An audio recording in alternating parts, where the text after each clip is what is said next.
네, 지난달 평택항에서 아르바이트를 하던 20대 청년이 300kg에 달하는 컨테이너 관련 작업을 하던 중 목숨을 잃었습니다.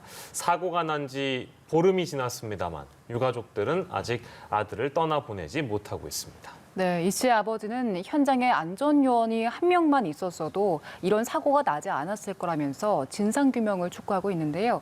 이런 사고가 반복될 수밖에 없는 근본적인 원인이 무엇인지 두 분과 계속해서 짚어보겠습니다. 예, 말씀드린 대로 지난달 22일에 벌어진 사고였는데 아직까지 장례를 치르지 못하고 계신다고 합니다. 사고 경위부터 좀 만나볼까요? 네, 사고 원인이 규명되지 않았기 때문에 지금 대책위가 구성돼 있는데요.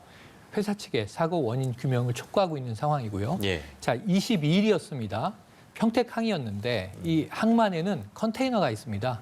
그런데 이게 오픈형 컨테이너, FRC라고 하는 유형인데 컨테이너는 박스가 육면이 막혀 있잖아요. 예. 근데 이것은 이제 여러 가지 좀 이제 비정형화된 구조물을 싣기 위해서 천정이 없고 옆 벽면이 없습니다. 그럼 바닥면만 있는데 앞날개와 뒷날개만 세워져 있는 형태거든요. 예. 그런데 원래 이선호 군은 1년 가까이 여기서 동식물 검역 작업을 했습니다. 그런데 이날 처음으로 컨테이너를 이제 치워라 하는 이야기를 듣고 그 주변에 이제 합판들을 치우는 작업을 하고 있었다고 해요. 그런데 이제 앞날개, 뒷날개가 300kg 정도의 무게가 세워져 있는데 예. 철판인데 지게차가 와서 이걸 건드리는 바람에 이게 무너진 거예요. 예. 그 아래에 있던 이선호 군의 머리가 끼인 겁니다. 예. 근데 이 상황에서 이제 사망을 하게 됐는데 이 아버지도 아들을 찾아다니면서 자전거를 타고 있다가 사고 현장을 목격을 했고요. 그리고 무엇보다도 문제는 뭐였냐면 이 상황에서 안전교육 받고 투입했느냐. 이 컨테이너 투입 첫날이에요, 작업. 예. 두 번째로는 안전모를 썼느냐. 즉 안 쓴 정황으로 보여집니다. 예. 세 번째로는 혼자 작업을 했는데 과연 2인 1조 내지는 주변의 안전관리자 혹은 선임자가 예. 혹은 뭐 안전을 이제 책임지는 분들이 왜 모니터링을 하지 않고 혼자 작업을 하다가 이런 무시무시한 사고가 일어났는가에 대해서 문제 제기를 하고 있고요. 예. 또 처음에 사고가 목격되자마자 119에 신고가 된 게 아니라 사측에 보고하면서 사측과 뭔가 이런저런 이제 교신이 이어지면서 시간을 상당히 소요한 것으로 지금 알려지고 있거든요. 예. 이게 사실이라면 회사 측에서 또 이제 밝혀야 할 문제가 책임이 늘어난 것 같습니다. 예. 네. 상황을 좀 저희가 정리해봤고요. 저희가 고 이선호 씨 아버님의 육성을 좀 준비해봤는데요. 직접 들어보고 돌아오겠습니다.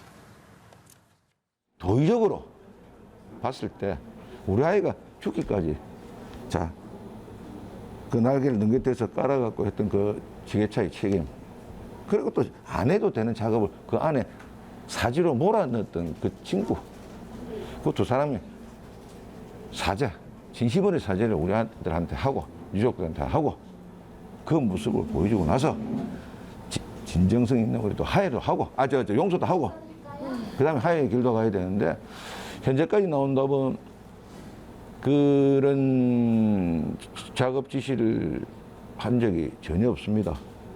발뺌만 하고 있는 거죠. 업체에서. 네.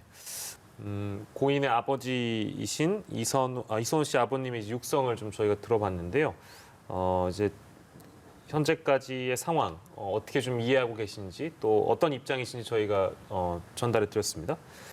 동호반복이 될 수 있겠습니다만 이제 근본적인 원인은 이제 우리가 늘 얘기하는 네. 뭐 죽음의 외주화라든지 네. 뭐 안전교육 시설 뭐 장비 다 이제 이런 문제가 종합적으로 들어가 있는 것 같아요. 근본적인 대책은 뭐가 필요할까요? 가장 기본은 법을 지키는 거죠. 네네. 산업안전관리법이 있고요. 이 법에는 위험한 작업을 할 때는 안전관리자와 수신호 담당자가 배치되어야 한다. 그럼 이선호 군이 뭐 컨테이너에 청소, 정리 작업을 하는데 뭐가 위험합니까?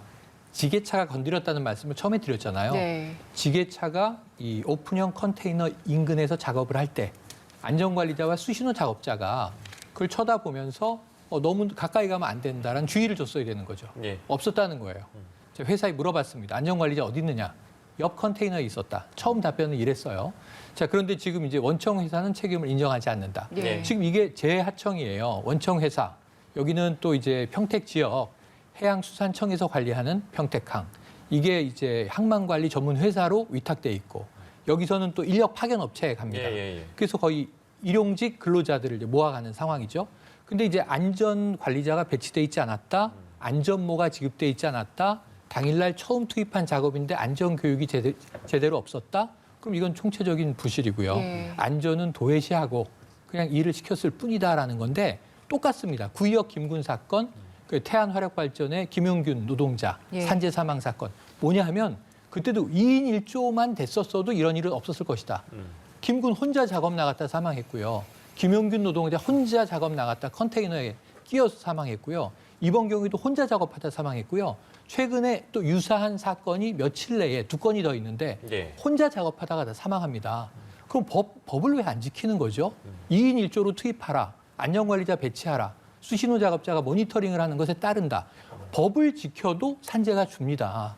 그러니까 지금 문제는 굉장히 불법적인 이 노동 환경 그리고 이제 여기에 더해서 그 이상의 안전 조치에 비용을 들이지 않는 기업 이게 문제인 것 같고요. 네. 그 원청을 처벌하기 위해서 중대재해기업 이 처벌법이 만들어졌지만 내년 적용이고 여긴 적용도 안 돼요. 예, 예. 50인 이하 사업장은 3년 유보돼 있기 때문에 예. 지금 이 법이 미치지 못하고 있는 상황에서 법 위반으로 노동자가 사망한 사건이 되겠습니다. 네. 네. 손소희 변호사께서는 그 법조인이시니까 이제 뭐 물론 평론가께서 법을 잘 지키면 됩니다.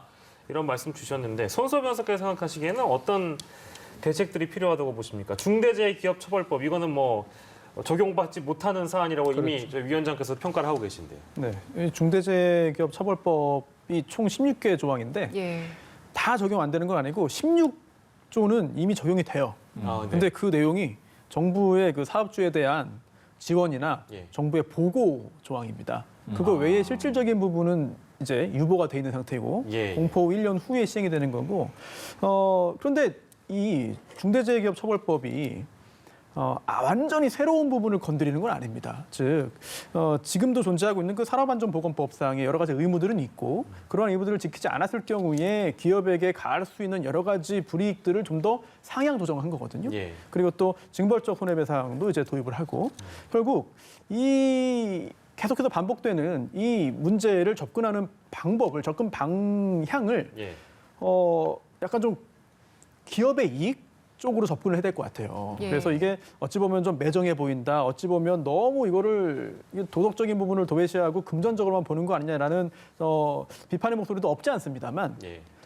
이런 그 근로자의 안전에 돈을 쓰지 않는 이유 이게 바로 기업이 이익을 쫓기 때문입니다. 네. 그렇다면 이렇게 제대로 의무를 지키지 않았을 경우에 문제가 생기면 기업에게 어마어마한 불이익이 돌아가게 만들면 돼요. 네네. 그렇다면 애초에 이 근로자들의 안전을 위해서 여러 가지 조치를 취하는 게 기업 입장에서는 합리적이다. 기업 입장에서는 그게 이익이다라는 판단을 하게 된다면 사실은 지금보다 훨씬 더 이런 그 근로자 안전을 위한 조치에 적극적으로 기업체들이 임할 거거든요. 네. 이런 식의 접근을 할 수밖에 없는 그런 상황이 아닌가 싶습니다. 예. 알겠습니다. 오늘도 좀 매우 안타까운 사연을 만나봤는데요. 좀 답답한 현실이라는 생각이 듭니다. 오늘 두 분과 함께했습니다. 손수호 변호사, 최영일 시사평론가와 사건 큐브에 이어서 이슈 큐브까지 함께했습니다. 고생하셨습니다.